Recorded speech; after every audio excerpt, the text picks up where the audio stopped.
Bayan ng Santa Rosa, iboto po natin para konsehal si Konsehal Romel Marcelo, number 9 sa ating balota.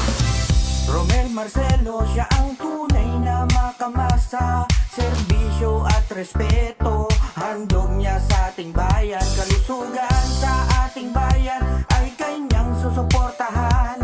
Si Lolo at si Lola ay di pababayaan. Romel Marcelo ang ating iboto, ang ating konsehal, yan si Romel Marcelo. Romel Marcelo ang iboto, pagpapatuloy kanyang serbisyo sa kanyang pagmamahal dito sa Santa Rosa. Agrikultura, pangkabuhayan, sports naman sa kabataan, ang edukasyon ay di niya pababayaan. Gagawin niya ang lahat para sa Santa Rosa. Si Romel Marcelo, number 9 sa balota.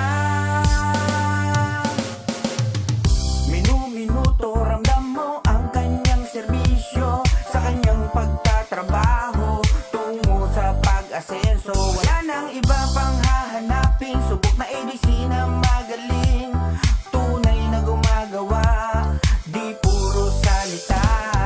Gagawin niya ang lahat para sa Santa Rosa.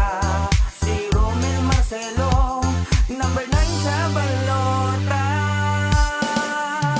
Romel Marcelo ang iboto, pagpapatuloy kanyang serbisyo sa kanyang pagmamahal dito sa Santa Rosa. Agrikultura, pangkabuhayan, sports naman sa kabataan, ang edukasyon ay di niya pababayaan. Gagawin niya ang lahat para sa Santa Rosa.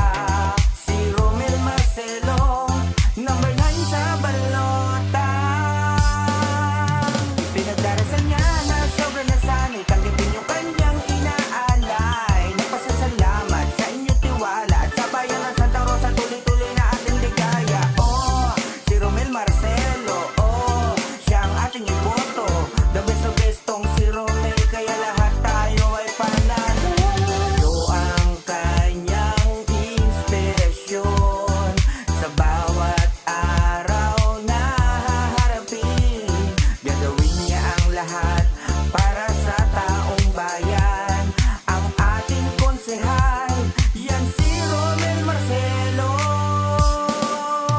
Romel Marcelo ang iboto, pagpapatuloy kanyang serbisyo sa kanyang pagmamahal dito sa Santa Rosa. Agrikultura, pangkabuhayan, sports naman sa kabataan, ang edukasyon ay di niya pababayaan. Gagawin niya ang lahat para sa